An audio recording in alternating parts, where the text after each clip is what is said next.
तीन मार्ग, ज्ञान मार्ग, कर्म मार्ग और भक्ति मार्ग, ये तीन मार्ग हैं। इन्हें एक ही स्तुति विषयक मंत्र में अथवा सूक्त में कैसे समझा जा सकता है, यह अब देखिए। उपरोक्त सूक्त में जो परमात्मा परक स्तुति का वर्णन है, वह हमारी आत्मा का उसके पूर्णत्व को प्राप्त करने की अंतिम अवस्था का वर्णन है। क्योंकि सोहम वह मैं होने से वह वर्णन जैसा उसका है वैसा मेरा भी है, ऐसा समझकर यह आत्मा का ज्ञान हमें कितना प्राप्त हुआ है यह देखते जाना, आगे अनुभव प्राप्त करने का प्रयत्न करते जाना, यह ज्ञान मार्ग है।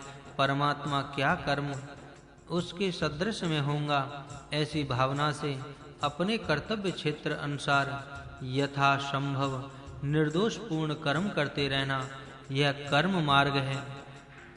इस विषय में क्या-क्या बोध लेना चाहिए, यह मंत्र खंडों से तालिका द्वारा पहले दिया है। इन दोनों मार्गों में कुछ समानता का नाता दिखाया जाता है। जगत में परमेश्वर के समान जो महान है, अपितु वेद में ये पूर्व से ही इस प्रकार से हैं। इस ईशोपनिषद के मंत्रों से ये तीनों मार्ग पाठक समझ सकेंगे। भक्ति मार्ग का उत्तम उदाहरण श्री हनुमान जी का है।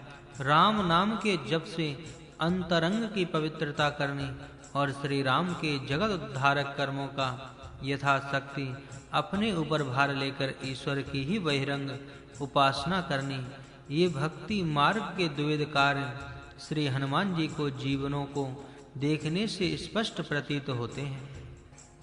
ऐसे और भी बहुत भक्त हैं, उनके चरित्रों में भी यही बात दिखाई देती है।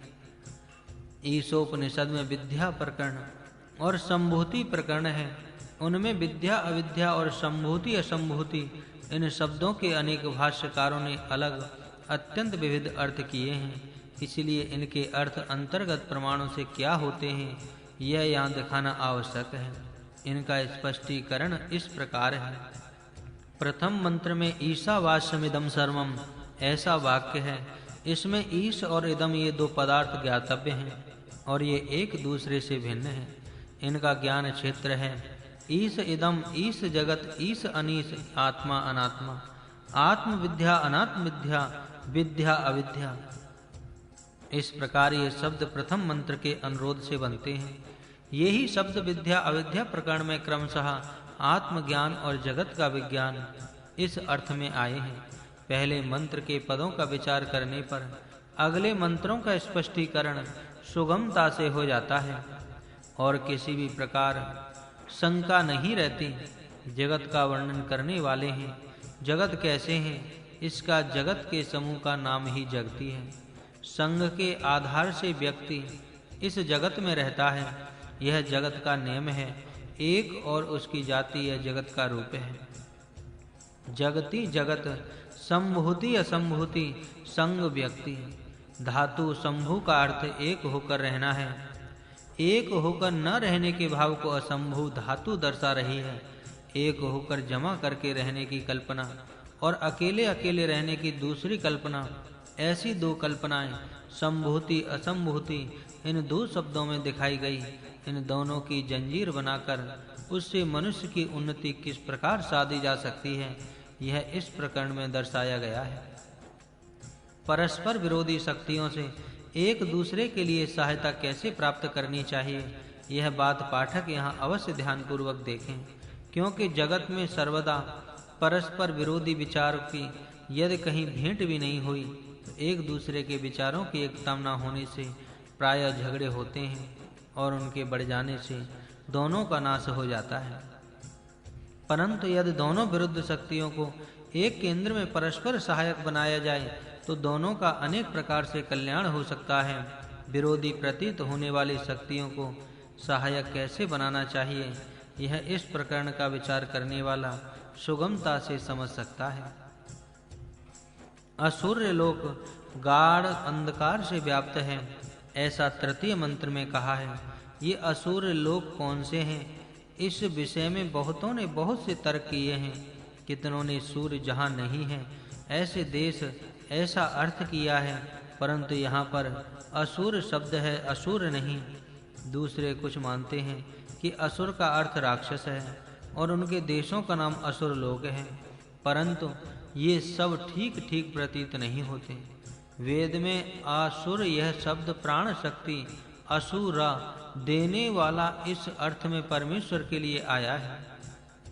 वेद में बहुत से देवताओं के लिए असुर शब्द इसी अर्थ में विशेष रूप से आया है। असुरत्व शब्द ऋग्वेद में 28 बार, बाज यजुर्वेद में 3 बार और अथर्ववेद में 2 बार उपयुक्त किया गया है। इस अर्थ की ठीक-ठीक समझने के लिए यहाँ थोड़ा सा भिन्न रीति से विचार करना आवश्यक है।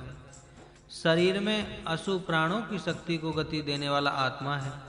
उसके रहते हुए शरीर में प्राण शक्ति कार्य करती रहती है और वह शरीर में असुर प्राण शक्ति देने वाला आत्मा ही है, इसमें शंका नहीं है। इस आत्मा के जो बल शरीर में दिखते हैं वे यही हैं। ये प्राणों के बल इंद्रियों में और शरीर में संचार करते हैं, इसलिए प्राणों के बल स्थूल शरीर में संचार करते हैं। इसलिए देखते हैं रावण के शरीर में जैसे ये असुर बल थे, वैसे ही राम के भी शरीर में थे। केवल दोनों में भेद इतना था कि रावण अपनी शक्ति से दूसरों को परतंत्र करके अपने शारीरिक भोग बढ़ाता था और इसलिए राक्षस गिना जाता था, और श्री रामचंद्र जी समर्थ होते हुए भी स्वयं कष्ट उठाकर दुखियों के दुखों को दूर करने के लिए आजन्म प्रयत्न करते थे। अतः उनकी गणना देवों में हुई। असुर बल दोनों में होता हुआ भी एक देव दूसरा राक्षस बन सकता है। इसका कारण उनकी आत्मिक शक्ति की प्रवृत्ति में भेद है। इसलिए ही असुर्याम नाम ते लोका अंधेन तामसा व्रतः। असुर बल से प्रसिद्ध पाए हुए वे लोग हैं जो गाढ़ अंधकार से व्याप्त हैं। इस मंत्र में असुर लोकों का गाढ़ अंधकार से व्याप्त ऐसा विशेष दिया है। वह इसलिए कि प्रकाश से प्रकाशित होने वाले दूसरे असुर लोक भी हैं। उनका बोध इस मंत्र में ना हो, उनका वर्णन हम इस प्रकार करते हैं। असुर्या नाम ते लोका आत्मभाषा प्रकाशिता तास्ते प्रेत्यापि गच्छन्ति ये के चात्मविदो नरः।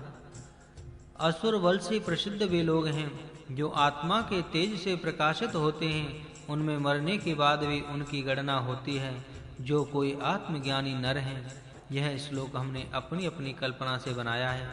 ऐसी अर्थपत्ति से विशेषण के अनुसंधान से श्लोक का हम निर्माण कर सकते हैं और इससे पता चलेगा कि असुर लोग जैसे राक्षसों में हो सकते हैं, ठीक वैसे ही देवों में भी हो सकते हैं।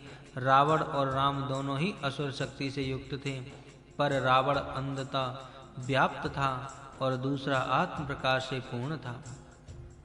क्योंकि प्रथम की अंतःकरण की प्रवृत्ति स्वार्थी भोग तृष्णा से अंध हुई है और उसके विरुद्ध दूसरों की शुद्धाचरण और जगोद्धारक प्रेरणा से प्रकाशित हुई थी। अंतः शक्ति भी इंजन की तरह है, वह केवल गति देती है।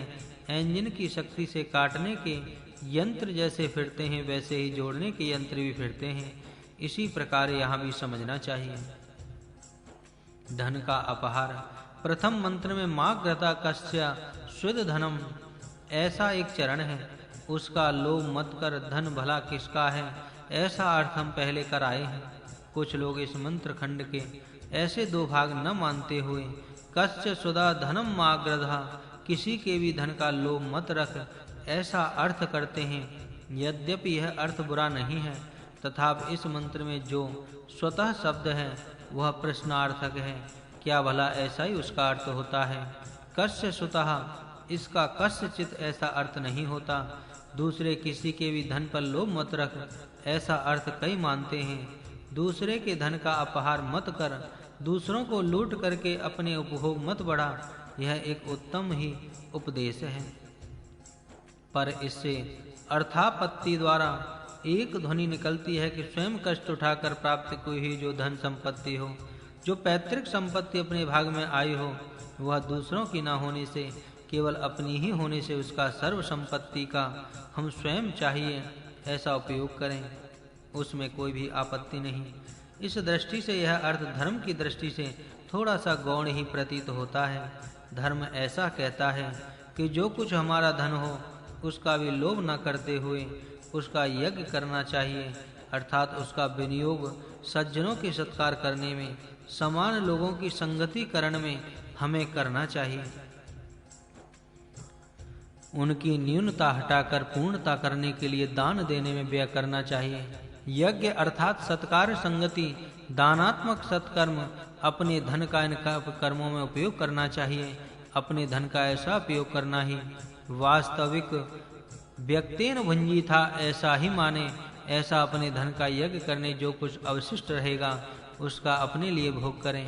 यज्ञ शेष वक्षण धर्म है। यहाँ दूसरों के धन का लोभ नहीं करना चाहिए। इतना ही अर्थ यह बात नहीं, अपने धन का भी लोभ नहीं करना चाहिए, ऐसा यहाँ दर्शाया है। दान से अपने धन के उपभोग की आज्ञा है।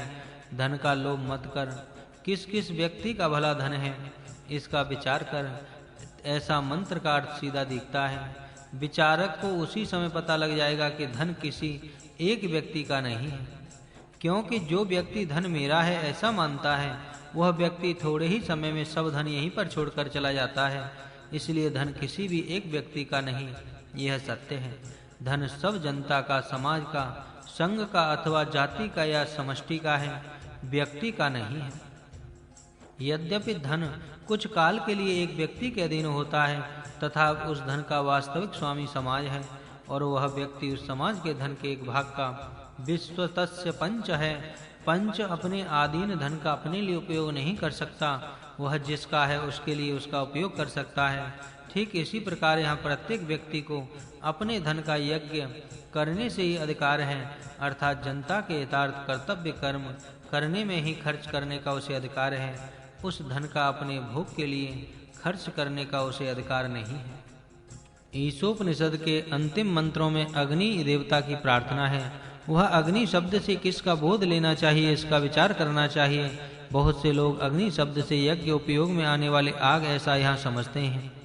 यद्यपि अग्नि शब्द का ऐसा अर्थ है तथा वह यहाँ इष्ट नहीं है। वह संपूर्ण सूक्त एक ही देवता का वर्णन करता है। उसी एक ही देव के लिए इन सूक्त में निम्नलिखित नाम आए हैं।